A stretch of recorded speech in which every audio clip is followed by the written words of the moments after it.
Hello there, and welcome to the Second Life Book Club. My name is Draxtor Dupre, and today on the show, Cauvery Madhavan with her wonderful novel, The Tainted, which made me cry nonstop. It took me a long time to read because I had to go and buy tissues and Kleenex, and I mean, it is a sprawling, epic novel about a tragic love story embedded in colonial India in the 1920s. It jumps generations to the 1980s, and it wraps it up beautifully.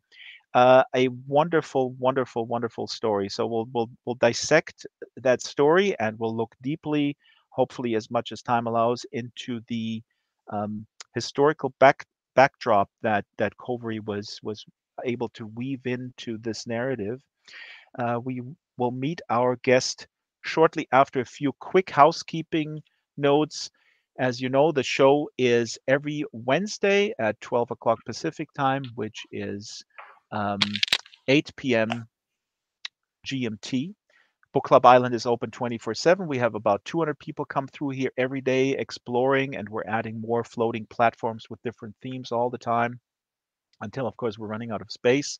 The show is produced by Strawberry Linden and myself. Associate producer and researcher is Shyla, the Super Gecko. Location manager, prop master, master builder, Ruby Geek, with big help from Arieto. But I think this place today, and the camera will go back and forth here to give us a bit of a wide shot. It's a wonderful, wonderful place that was built by Ruby. Um, I'm just I'm completely floored about how this came together today. Other contributors to the island design: Marianne McCann, Arden Schwartzman, Theanine, AJ McDowell. Avatars are customized by Kralos. Sometimes they're built from scratch by Silas Merlin. Today's avatar, Cauvery's avatar, also made by Ruby. Big thanks to Brett and Patch from Linden Lab and all the moles over there. And of course, the biggest thanks, apart from our guests, goes to our wonderful community of book lovers. And I say it every week: if I have one wish with this program, it's that we convert one lapsed reader per day at the minimum, somebody who randomly teleports in here and may not think he or she or they are readers, but we recommend something to them, or they visit the floating gallery of authors and they leave here with the thought, hey, wait a minute, maybe I will pick up a book after all. So that's my wish, and may may my wish come true. And now let's dive right in and welcome our guest, Cauvery Madhavan, novelist, journalist, passionate cook, as I gleaned from her website. Cauvery, welcome to the Second Life Book Club. How are you? Thank you so much, Drax, for this wonderful welcome. And I'm so blown away by the sets and by my own avatar. And thank you, Ruby, for my fabulous pink wellies. I'm delighted to be here, Drax. Thank you so much. You actually also have a pig in your inventory, and when you run around, sometimes you hold a pig in your arms, and you requested to be looking like a pig farmer. I wonder, are you? Is that your secret dream? I mean, you're a successful novelist. Why do you want to be a pig farmer? Well, I am actually a big farmer, Drax. I'm a hobby, I have a hobby farm, What? and yeah, and I rear pigs. That's Um, crazy. yeah, free range pigs, and they are very much part of my writing life because going out to them morning and evening, and looking after them is a lot of thinking time that comes, free thinking time when you're working Yep. with pigs. And it's a very relaxing, they are such intelligent creatures. And because I'm very particular that that any all the animals I have on my farm are free range, um, it's just a joy because they are happy. Wow, I did not know that. I think I have to fire my researchers. That's amazing. So I could order from you. Actually, in your book, The Tainted, there is a bacon walla. The Yes, yes. I guess that's also where I thought like, oh, there's a connection with you. Do you ship worldwide? I'll ship to you definitely to Germany. Yes. Oh my God. Yeah, yeah. Now, being in avatar form, just real quick before we dive into the work, how does that feel? Because it's interesting to me that people often say, I'm not a techie, or, this is interesting, but I don't know, I can't even install Windows 10. And I go, check it out. Come in here and we'll do a tour. And a lot of authors that I bring in here and that are on board, they're really into it. They realize, wow, I feel present. Um, and not one of them was, you know, weirded out, as a lot of people maybe, if they don't know what we're doing here. But how does it feel uh, to you now that I brought you into this cult?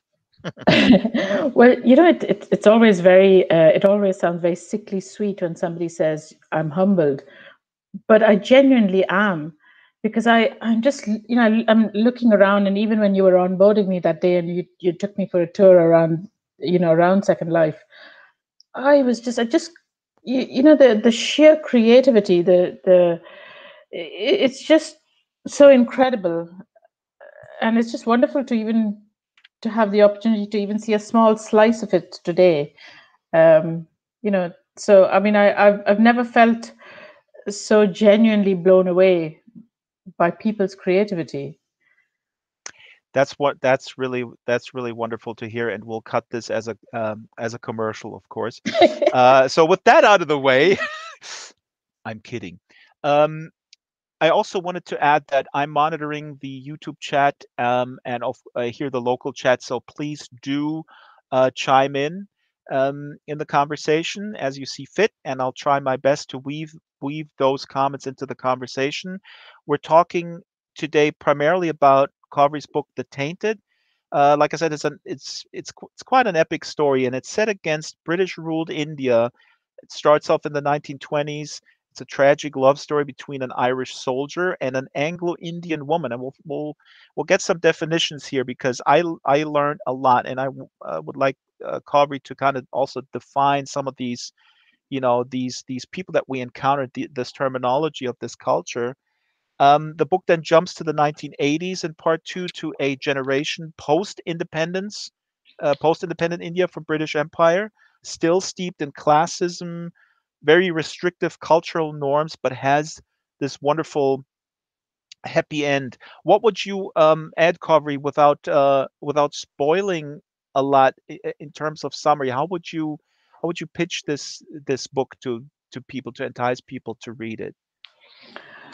Well, Drax, this book was very loosely based on an actual mutiny that happened. The Connacht Rangers Regiment was an Irish regiment of the British Army, and they had a very long, illustrious history, 200, 250 years of serving with valor and honor wherever the British Empire went.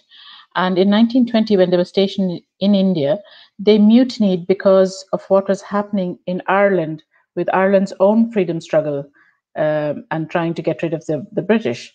So when the Catholic soldiers in this regiment mutinied, the repercussions would have been very severe if that mutiny had spread, because there were many Irish regiments in the British Raj, and so the mutiny was quelled very quickly. So I started writing this book with the Let intention me of, jump in here. I'm sorry, I'm yeah, jumping in here, Covery. But I that's just sure. want to say that, exactly. So just a little bit of historical context, and I have a few slides here as well. When the book takes place at the same time as British regiments are stationed in India, you guys remember Britain had a huge empire. They were all over India, but at the same time in 1920, 21, 22, the struggle for Irish independence from the British Empire happened at the same time. So these Irish soldiers that were serving the British Empire in India, they were like, wait a minute, uh, there is stuff going on over in our home country, and That's I right. am right, and I'm supporting the crown here, but meantime they're butchering our people. uh I'm done with it. So these mutiny, and you have one in your book, and I was wondering if that was actually based on a real mutiny. And please continue, and folks can look up the slide here in the background. This is actually a slide of British India. at the time. But go ahead, Cauvery. Yeah, that mutiny actually did happen. The only difference in my book is that the mutiny happened in northern India, but in just for my own sake, just for fiction, in order to have artistic license, I actually moved the mutiny to South India, and I fictionalized the name of the regiment. So I changed the name from the Connaught Rangers to the Kildare Rangers because that's where I live in Ireland. I live in County Kildare. Hmm. And so the book was supposed to be about the mutiny, but actually once I started writing it, I realized that very quickly realized that the real story lay in the aftermath of the mutiny and the people that were left behind. Hmm.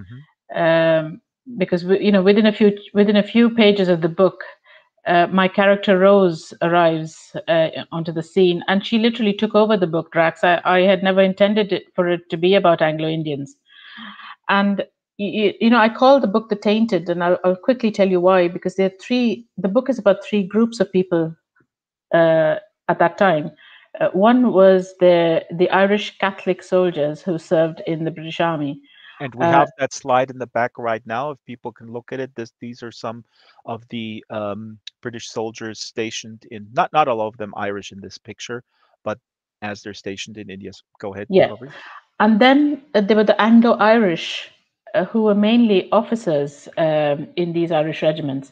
And the Anglo-Irish were, you know, they would sort of always been associated with the ruling class, of the conquering English who came to Ireland. And for many years, they were also tainted by that association. So they were never fully Irish, and not nor were they fully English. They Uh, welcomed the English, and they were seen as by their fellow Irish as traitors, basically, Traders, right? yeah, yeah. Hmm. I mean, it's the Anglo-Irish actually were English to start with, some of them, and just over Hmm. the years, they they assimilated and sort of they became nearly neither here nor there. And then similarly, the third group of people in the book are the Anglo-Indians, and Hmm. Anglo-Indians are the descendants of the progeny of Irish, Scots, Welsh, and English people, Englishmen, who were part of the British Raj and who had these liaisons with Indian women that were never formalized. Uh, and these children were abandoned basically by their fathers, and a huge community grew out of those children that were fathered, and they are what is now called the Anglo-Indian community. And for many years, they were, till about the 1970s, right up to the 80s as well, they were ostracized because, again, they were mixed race. And I just have brought up a slide here in the background that Shyla put together with several pictures of Anglo-Indian regular folks here in this slide, and you can see, and this is really so fascinating about your book, especially if people who don't live under rock realize, followed what's happening with Prince Harry and Meghan Markle in the Yes, Oprah Winfrey yes, interview, and where the term darky came up. It's incredibly current subject. Here you can see these Anglo-Indians. They have all um, shades of absolutely, yeah. color. They look very very diverse, um, ethnically speaking. So Anglo-Indians were primarily also from relationships um, between soldiers, right? Is there some statistic or? No, I mean Anglo-Indians could trace their roots back to fathers who were soldiers, civil servants. They could have been working in the railways, in the telegraph, on tea estates. They could have just been merchants, traders. So I mean, they weren't always only soldiers. But it was very, very normal, um, for regiments of the British Raj to have official prostitute camps. Mhm.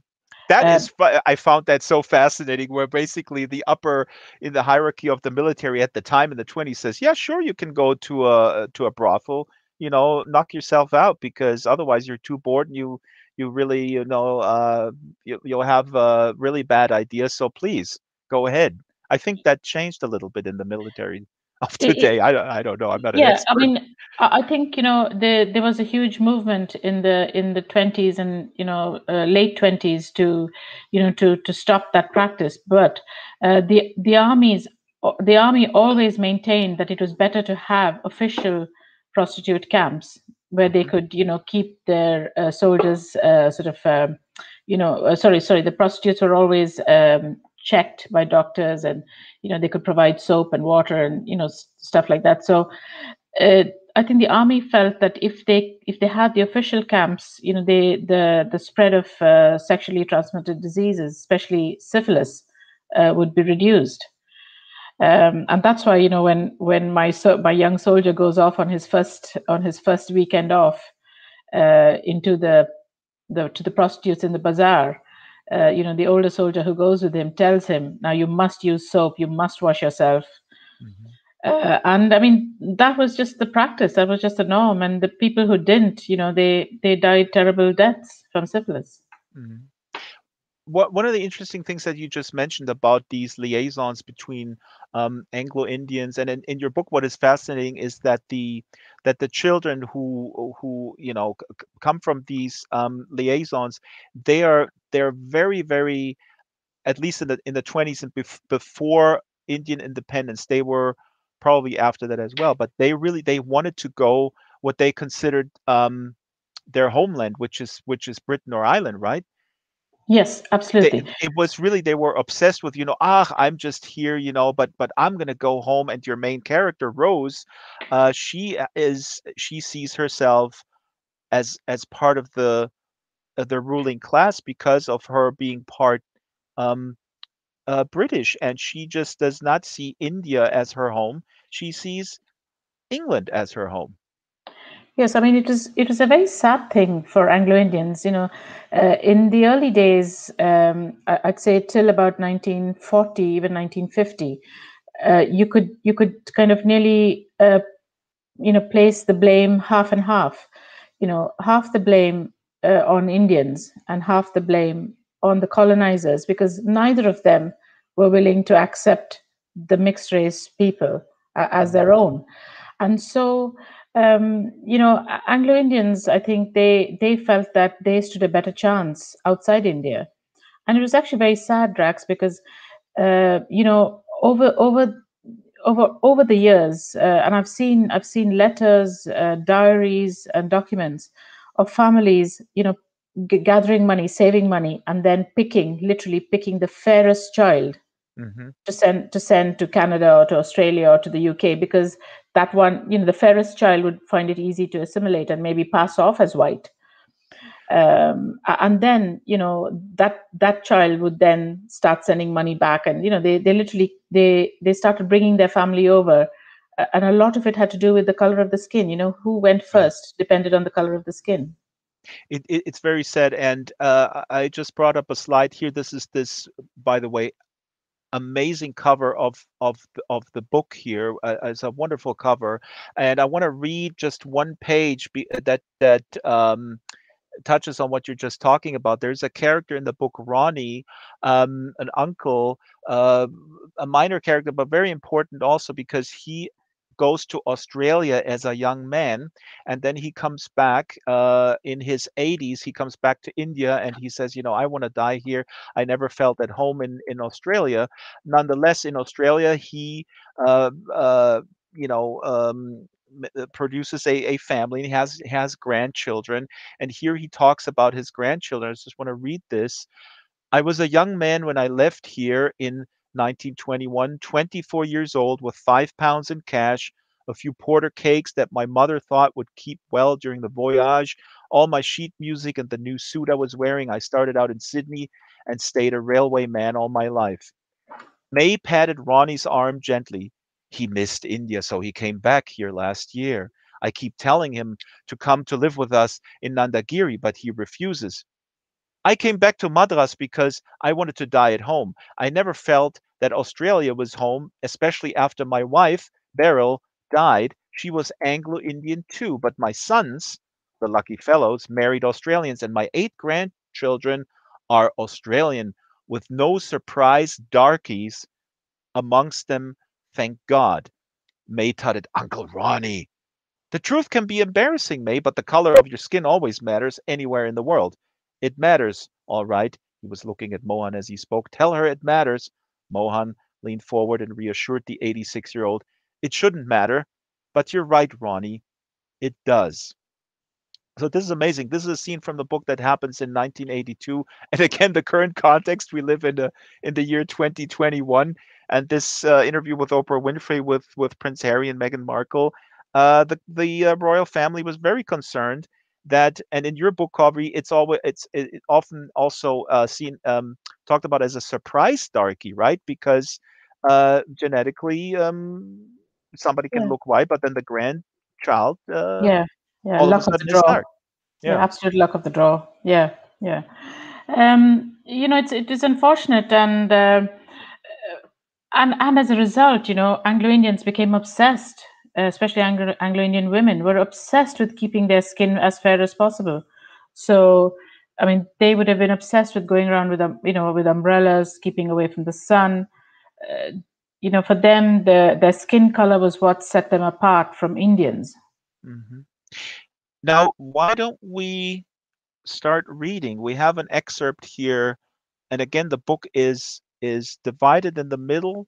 The beginning is in the 1920s, and before we read, actually, I have a question because the Anglo-Irish and the Anglo-Indians, um, they on the surface, they're both also sort of in the middle of these cultures. They produce their own culture and they have their own cultural traits and even cooking and the cuisine.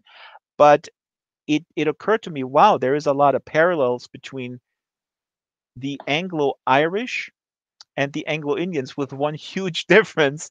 The Anglo-Irish are still white, and they come from the ruling class. Is that correct, or how would you explain that if I say, well, wait a minute, they have a lot in common. They're both really not accepted um, by the culture that is dominating their country, but it's not there's that big class difference, right?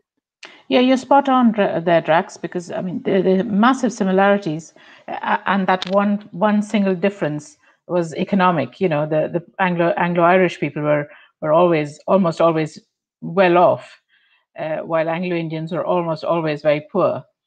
But hmm otherwise, you're spot on. The similarity was quite uncanny because they were both communities in limbo, not accepted by either side. Um, so I think Richard in the book, he sees that. He does see that towards the hmm end when he gets to know May. hmm I'm gonna throw up a slide, and you can get ready. Covery, we're gonna read. You're gonna read. I'm not reading. I'm listening. If you're just tuning in, this is the Second Life Book Club every Wednesday, 12 o'clock Pacific, 8 o'clock GMT, and we're here with Cauvery Madhavan. Her book is The Tainted. I just threw up a slide with famous Anglo-Irish people. Earlier, we had a slide with regular Anglo-Indians, and Shaila, our researcher, prepared a slide that contrasted this here with the Anglo-Irish, which produced a lot of big famous names due to, as Covery, you said, their inherently advantageous economic status. But enough theory. Let's hear something. And Covery is at the podium, and the first excerpt that we're going to read, that you will be reading, Covery, is when Rose and Michael the soldier, the Irish soldier stationed there a little bit in the boonies, um, meets with Rose in the city of Madras. Is the city of Madras still the city of Madras? No, Drax, it's now called Chennai. I knew that was a test question, and I also have I have a slide. I have so many slides today. It's crazy. I just threw up the slide here in the back. This is the city of Madras. Some historic photos here, and it's today the city of Chennai, which I believe you're from. Yes, that's right. I mean, I finished my schooling. I finished my university education in Chennai, and I lived there for about 8 years before I left. Shyla has a great question. We're going to pick it up right after this reading. So if you would please set up this reading. This is Rose and Michael in the big city in Madras, first time sort of alone, and they can be lovers. Yeah, okay. So this is Michael, my main character in the first half of the book, Michael Flaherty, just thinking about his situation with the Anglo-Indian girl that he's fallen in love with. So here goes. Michael knew they would never be given permission to marry. The military rules were strict and clear. Marriage for young soldiers was forbidden. It was difficult enough for senior NCOs, who were considered very fortunate if they had managed to put their wives and children on the regimental books. There was always a scramble for that privilege, despite the fact that married soldiers led a really hard life with very cramped quarters and little or no social facilities.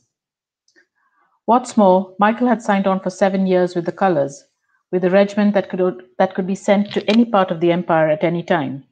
7 years before he could ask permission to marry. No wonder the lads in B Company thought him a bloody fool to have got tangled up with the baconwaller's daughter. He could think of no one to turn to for advice, except Father Jerome, for Tom Nolan, the sergeant, had been totally dismissive about Rose, warning Michael that Eurasian girls were always on the lookout for a quick and legitimate passage out of India. You'll be making a right idiot of yourself, he scoffed. Nobody waits 7 years in India. Jesus, lad, that's time enough for an entire family to be dead and buried in these climes. And anyway, what's to stop her from latching on to some other gullible sod the minute the Rangers get posted out of Nandagiri? Tom had then dug him in the ribs. Haven't you heard? The cavalry regiments cut a dashing figure in their uniforms. She won't wait 7 days for you, my lad, when one of those young stallions comes riding by. But I can tell you, even the cavalry fellows won't be fool enough to take the likes of her home. When Michael had protested that the baconwala would take his daughter back to Ireland himself, Tom had told him straight, You asked me what I thought, and I'll tell it to you as I see it. Assuming she'll wait for you, 7 years, Jesus, she'll be an old maid. Haven't you seen what the weather does to women out here in the East? And think of it, man, your children could turn out to be darkies. You know, when the blood's diluted, the color will always come through. It wouldn't be fair on the poor things. What would they do back in Ireland? You'll have to pick the ones to take and the ones to leave behind. Ask Rose why was her mother in an orphanage. I bet you she wasn't white enough to take home. That's why. And why did Sean Toomey, the baconwala, marry her? It was because no white woman worth her salt would have wanted to marry an old Irishman gone native. So the baconwala goes to the orphanage and picks a girl, light one as possible, and does her a big favor of marrying her.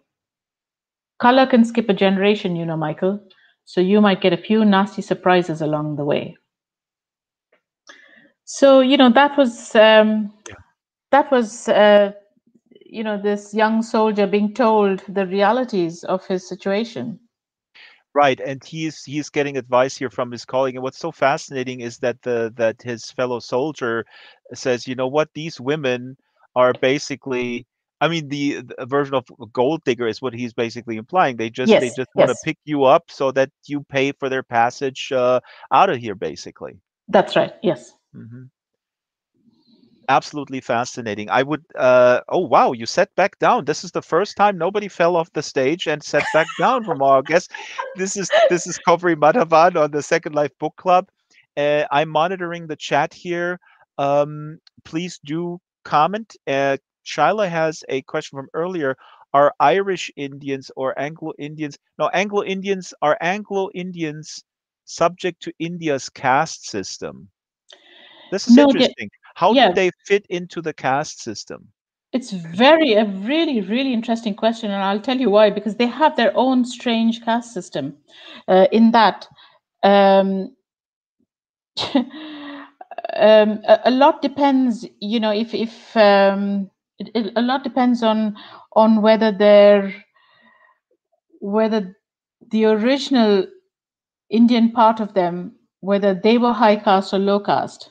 Ah, so in the case of Rose, your main character, and we don't want to give away too much, but her it was implied in the excerpt that you just read that her father was in the military, and then he just stuck around, and then he became this actually quite well revered bacon sales a person with his bacon business. But he picked up a woman from an orphanage where we That's were right. not sure what Yeah, kind of caste it was. So basically, that really determines the offspring's uh, situation in the hierarchy. absolutely. Because I mean, it's such a complex thing.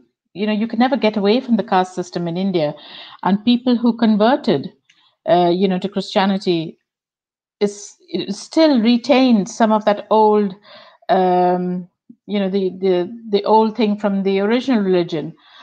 And like for example, people in Goa who were converted by the Portuguese, if their ancestors were Brahmins before they converted, they are in a separate hierarchy amongst Christians. I mean, it's just so, I mean, India is such a complex country because there's so many different aspects, that go into making caste, and then there's also class coming into it as well. So it's, I don't you. want to put you on the spot as an expert on the caste system. I threw up a slide here in the back. Maybe the camera can focus on it. This is the Indian caste system, and you mentioned Brahmins there on the top here. And this is interesting. This slide also shows today the difference between. So the pyramid here is the traditional caste system, and then there are some variations of today. For example, the Kshatriyas today are mostly land-owning class with a little bit less power, and in the olden days, those were kings or warriors. Yes, yes. Um, it is fascinating, and I just want to congratulate you that you have this so richly textured. This is one of those books where I spend half of the time on Wikipedia and on sort of supplementary websites to look up the context that you're just sort of hinting at in your story. It's so richly textured that it's mouth watering for me to go deeper into this culture. And anyways, thank you. Going native. This was a comment here in the local chat. I find it interesting. Shiloh says about the comment of the soldiers going native, and that was the term that was used when they were getting into relationships um, with Anglo-Indian girls, Yeah, right? or even Indian girls, I was uh, just going to ask that. Was yeah. that the same, or was that also sort of like, okay, this is kind of okay, or is it both just not cool? No, Or both, at the both, time? both. Mhm. Because what happened was, Drax, till 1857, till the Indian, the Great Indian Mutiny, relationships with Indian women were encouraged, Ah, because the East India Company felt that that was a great way of actually, sort of,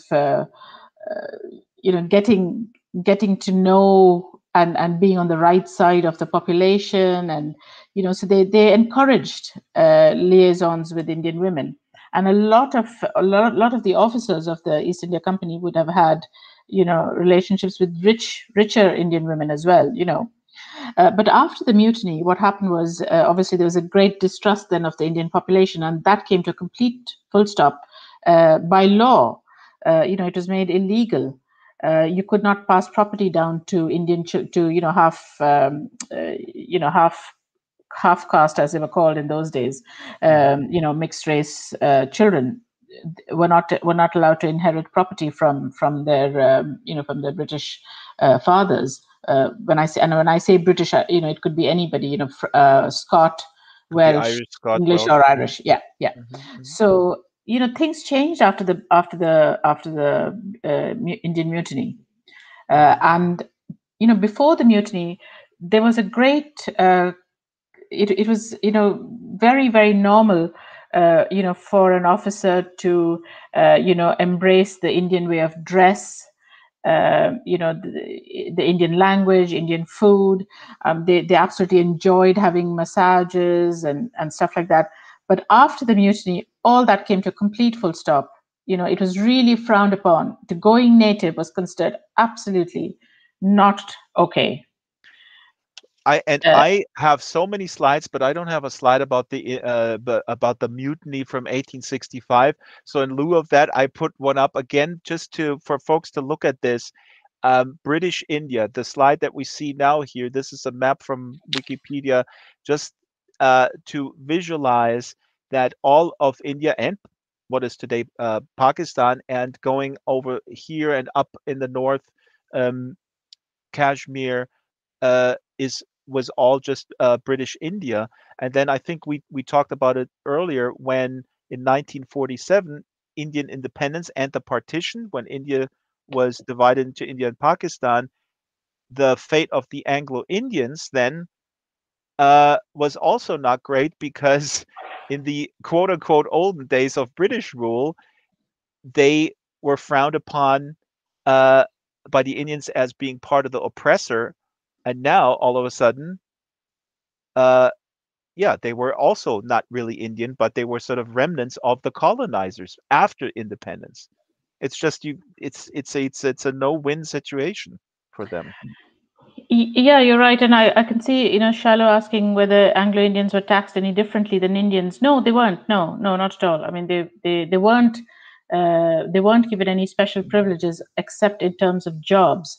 They were considered a sort of a reliable buffer between the empire and the Indians. So Anglo-Indians were always given jobs in the important sectors like railway and telegraph. They were relied upon to be sort of, loyal to the crown. But in terms of taxes, nothing. Now, I would say let's go to the next reading, and the next reading is a short segment where Michael, our soldier in this tragic love story with Rose, is still stationed with the Kildare Rangers, um, and they start hearing about the ongoings, the goings on in Ireland, back in Ireland, where there was also struggle for independence.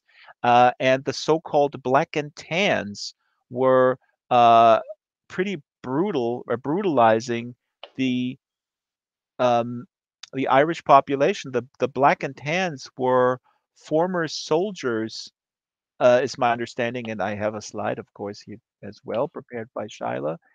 Uh, they were soldiers, um, unemployed soldiers from World War One, and they were brought in by the British Empire and go like, you guys gotta, push down these efforts for Irish independence, and they were pretty brutal.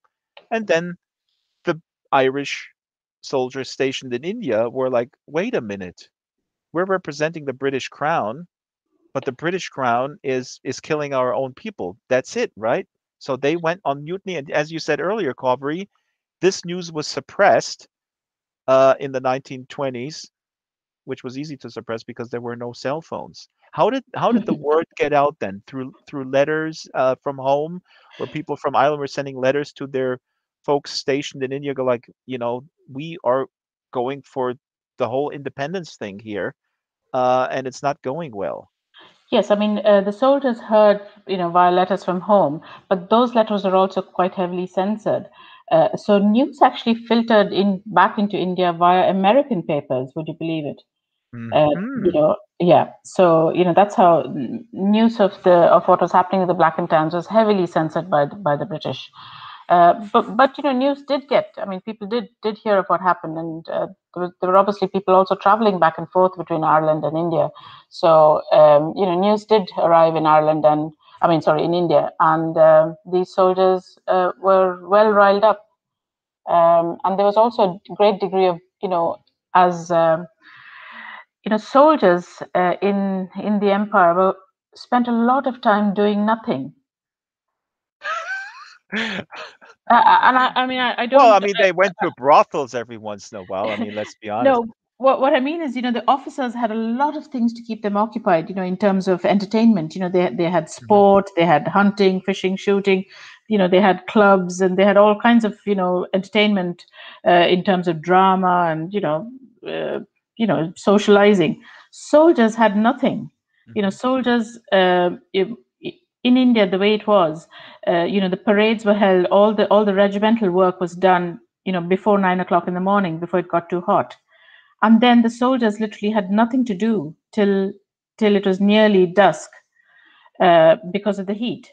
This is So so bizarre. They were really just there because there were also not real conflicts, is my understanding. I mean, yeah, broadly I mean, speaking, right? I mean, they were yeah. just there to show like, hey, we can do this. We're the boss here, so we're going to parade up and down to remind you Indians that we rule this country. I mean, it's so absurd.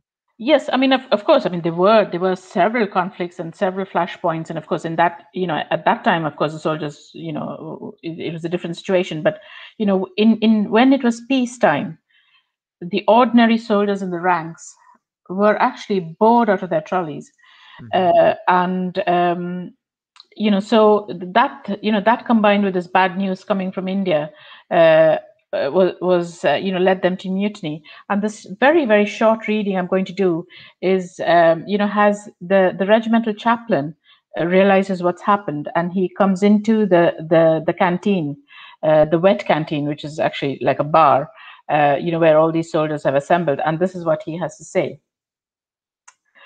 Father Jerome stood up and lifted both his arms in order to get the men's attention. A hush returned eventually, and they waited to hear what he had to say. Godspeed. This isn't God's work they're doing. You've sent young Michael Flaherty and the already unfortunate Tyke Foley to their deaths. Spreading mutiny isn't God's work. You men seem to forget you've taken a solemn oath before the very same God to be true to the crown. Sergeant Tom Nolan was quick to counter. Country comes first, oaths to a foreign king next. You face ruin, Tom, and you'll bring the same ruin and misfortune upon these men and their families. The priest entreated those present. Go back to your barracks, lads. Think of your fathers, your mothers, your sisters, your wives and your children who wait for you to send money home. Times are so tough in Ireland. You know yourselves, they depend on you. Erin depends on us, shouted Nolan. A loud cheer followed this declaration. That's futile talk, Tom, and the men know it. And you, for God's sake, you should know it better. There's nobody being forced here, Father. These men, these brave men, are patriots of their own volition. Ask them. Lads, listen up. Are you present here in this wet canteen of your own free will? Father Jerome shouted over the roar of assent. You'll be shot, don't you know? This is the army, and mutineers will be shot. That is a penalty for mutiny. So that was Father Jerome bringing in a bit of reality, to these men, who were sort of who may not have realized what they had got into when they started this sort of Right. smallish mutiny that then fled into something really big. And you can keep standing, Cauvery, because we're going to go to excerpt 3 right away. But I want to ask the mutiny. How did it actually materialize in your book? And I know that this is a fictional mutiny, but there were several, I guess, several mutinies at the time. And how did they actually look? I mean, were people just say, I'm not going to go, I'm not going to get up in the morning and use my weapon or whatever, or I think in your case, here, I'm not sure if that is what actually happened, that they said, put me in jail. I don't care. This is sort of my type of protest. But the question is, how did that protest materialize? How did it look like? So they actually, the mutineers actually mutinied in the very traditional way that soldiers would have mutinied, in the Empire armies, which is by presenting themselves to the guard station and just saying, "We're not going to bear arms anymore." And Hmm. that's what they did. So in the actual mutiny of the Connacht Rangers, on which the events in my book are very, very closely, uh, have followed very closely the actual mutiny. So when these soldiers did that, they demanded to be locked up in the guard room, Hmm. and that's how it started. And then the mutiny actually spread to a neighboring garrison town as well. And what started off as 10 or 12 men in the barrack room, in the barracks guard room, suddenly became a mutiny of 400 or 500 people. Wow. Yeah, and the actual mutiny, the mutiny of the Connacht Rangers that happened in June of 1920. It was a 4-day mutiny. It started as a small thing, spread, became very big, and then very quickly the British authorities realized that if this mutiny spread, they were going to be in big trouble, and it was quelled very brutally, very, very brutally. with executions Yes, for the yes, most part. Yeah. yes, yeah. Uh, Shyla here says in the chat, is this based on a real speech? Here, Tom Nolan, your character in the book, uh, is this based on a real speech, real effort to stop the not the rebellion? I guess this is part of your research where you looked into how did the leaders of the mutiny actually phrase this and how did they communicate this outward, which is a fascinating sort of Yeah, thing. yeah. And also, real quick, Shyla also says the Irish War of Independence is sometimes referred to as the Black and Tan War. I did not know this. Yes, that's true. That's true. Mhm. So you're this quick research question. I mean, is some of the phrasing of the soldiers within this context of the mutiny, is this based on speeches that are available, or how did you proceed with that? Well, there were 4 accounts written, by various people. Two of them were written. Sorry, 3 of them were actually written by soldiers who were actually at the mutiny. Who were the mutineers. But those accounts are not reliable. But I did read them, and I actually relied on the account that was given by the regimental chaplain. So that was available. That's available in the military archives, because the military chaplain of the Connacht Rangers did try his very best to convince the men. He was very, very concerned that there would be a huge loss of life, and he ferried between the men and the officers. He was like the go-between, and I used his account, which are in the military archives, very closely to write this chapter of the book. I'm so fascinated by all the research that goes into it. If you're just tuning in, we only have about 13 minutes left, but we're going to go into the post game. So please stick around. There's several people on YouTube watching. They say that the sim here is full.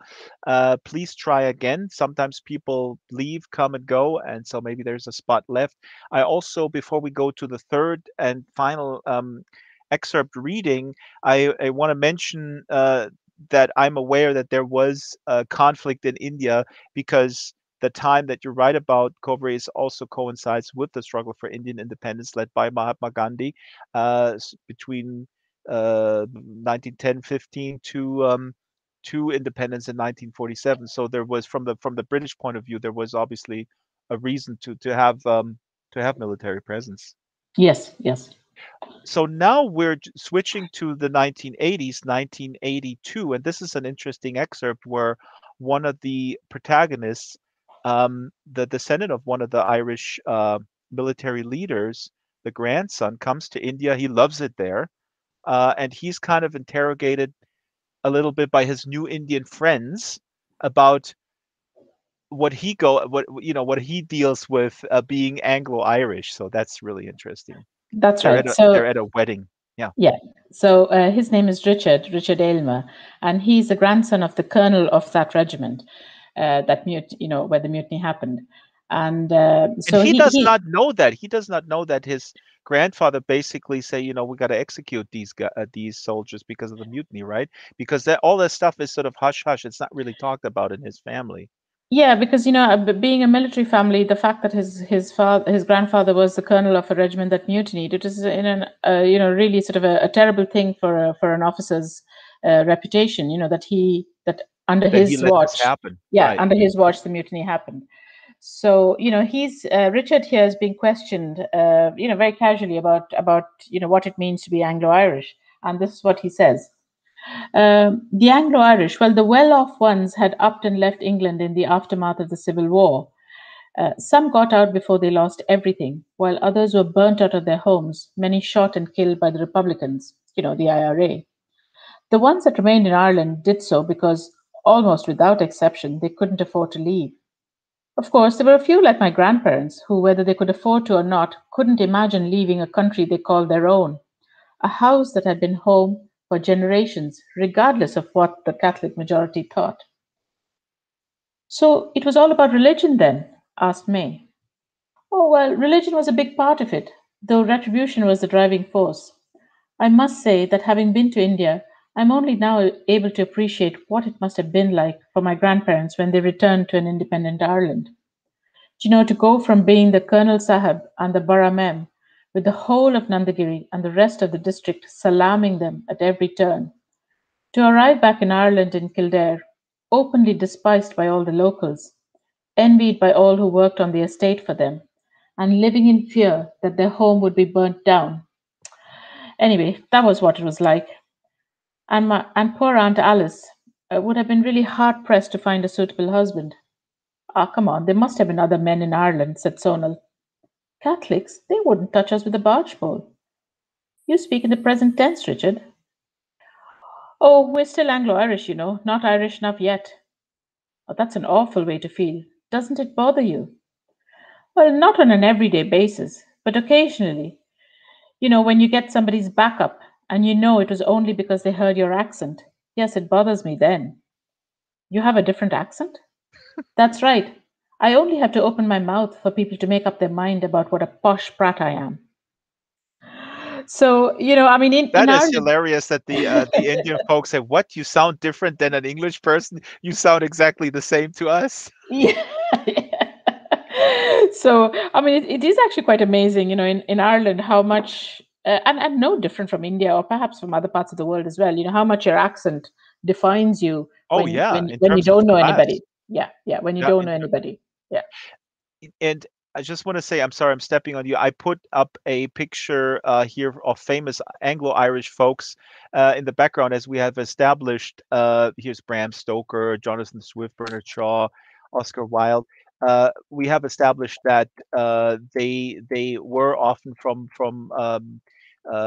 more advantageous socioeconomic spheres. But in your book, as this excerpt shows, the military men were not really at the higher end of the hierarchy, and they were disadvantaged in their own way. So here we go again with the kind of similarity, I guess, between Yes, yes. Anglo-Irish and um, Anglo-Irish and Anglo-Indian. Uh, quick question here in the chat: were any of the Anglo-Indians also descended from Muslim Indians, or any of the Irish intermarrying with Muslim Indians, and how did these children fit in the Irish society or Indian society? This is interesting because in your book also, just want to throw this in there. We have a few minutes left. We're good for time. Um, is many of the characters, the mother of one of the main characters, her daughter married a Muslim. That's the end of the world for her, but then she kind of gets used to it. And Yeah. then her son is like, "Hey mom, I'm in love with an Anglo-Indian." And she goes, "Oh my god, no." My I found that so wonderful how you wrote that, because it's also you also depict an arranged marriage. I mean, you depict all these sort of cultural um these cultural oddities from me looking in. It's so super fascinating how the mother is like, "Oh my god, first my first daughter marries a Muslim, and then the next one marries an Anglo-Indian. All I want is a nice arranged marriage." Yeah, So because I yeah. I I think that's, the reason I wrote that, because I feel really strongly about, you know, in India, a lot of liberal people, and I know I'm going to get into trouble for saying this, but there's such a huge degree of pseudo liberalism, Yeah. you know, that everything is okay, but not when it happens in your own backyard. Oh, tell me about it. I think every nation in the world has their own specific flavor version of that. Yeah, Yes, that's yes, the yeah. liberal. Yeah, that's why I yes, I know what you're talking about. Um, if so, if you could address briefly this. We'll do it in the post game, maybe, Shiloh. If you stick around, we'll talk a little bit about that.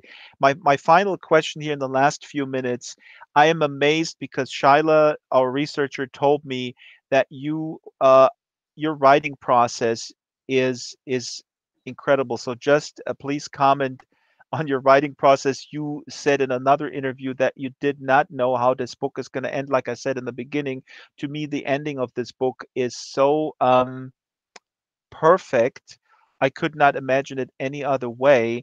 And I thought about like how did you structure this in the beginning, and basically you didn't. You went along with those characters and you went a different direction than you originally set out, and the ending came to you three-quarters through the book. Yes, Are you're you not completely scared when you're at that stage and I don't know how it's going to end? I mean, how do you remain confident and in the process with this particular approach? That's such a, it even to this day, I'm astonished because all my three books have been written in that fashion. So I call it writing by headlight, and I mean, it's not a word that it's not a phrase that I've cooked up, but it exists in amongst writers. Several people write by headlight. So it's like driving a car on a dark road. You can see the first 100 meters ahead of you, uh, and then when you reach that point, then the next 100 meters gets illuminated. So you're actually driving in pitch dark with only a little bit of the road available to see clearly. But as you keep driving, you find your way in the end. And I've trusted that way of writing always. And even now, as I'm setting out to write my fourth book, I find it's actually very um, what do you call it? It's a very safe feeling for me because I know my characters will reveal themselves and they will take me where they want to go. Mhm. Sounds a bit arty farty, I know, but No, not at all. I can but that relate to this from a musician standpoint. I mean, over time, I feel I can relate to this. It took me a long time to find the confidence that I will come up with a musical idea, even if I am sitting in front of a blank page, and I let the ideas lead the way, and then it will come to a conclusion that is satisfactory. You know, yeah. it comes with just doing it every day, I guess. It comes with practice, like practiced improvisation, if you or yeah. Yeah, I mean, when I started the book, Rose she just appeared in that chapel. I swear to God, Drax, I had no intention of her being the main character that drives the whole story. I just had Michael Flaherty helping the priest in the regimental chapel, and this woman just arrived and just took over the book. Amazing. I have to wrap it, but we're going to stick around for another 30 minutes in the post game. People can ask questions. If people are um, on watching on the stream, they can try to get in. I'm sure we're going to have a spot uh, available. Thank you so much, Cauvery. It's such a pleasure, such a wonderful book. You mentioned there's two other books, actually, the Uncoupling. You were gracious enough to send it to me. It arrived in the mail today. So this answers the first question. What am I reading? I'm reading your Uncoupling. Quick one-word answer. What are you reading? Are you reading anything? I am actually. I'm reading a book called From Bantry Bay to Leitrim, and Ooh. it's a story of the journey of O'Sullivan Barra in the 1600s. This was an Irish chieftain who was trying to escape the English in the southwestern part of Ireland, and it's his story. And I'm actually writing my next book is set around in the Barra Peninsula, and so this is just a very enjoyable research. Research. Please put it in the chat. If you find a link, put it in the local chat. Big thanks to our guest. Big thank you to our wonderful audience, this wonderful community. Big thank you to the team. Ruby has led the effort to build this special place, and Ruby is also is celebrating her Res Day today. Big happy Res Day to you, Ruby. And there's also a tip jar here on the side. If you have a few Linden shekels, this will all be distributed to our wonderful group of volunteers, including Ruby. Maybe you have some Res Day shekels left over. We have a Discord group to discuss books and share book recommendations. We have a Flickr group, so if you took pictures, please post them on the Flickr group. There's a link Somewhere here, there is a little sandwich board that shows you where to post these things with all the links. Next week on the show is Simon Stevenson. Now, Simon Stevenson is also very interesting.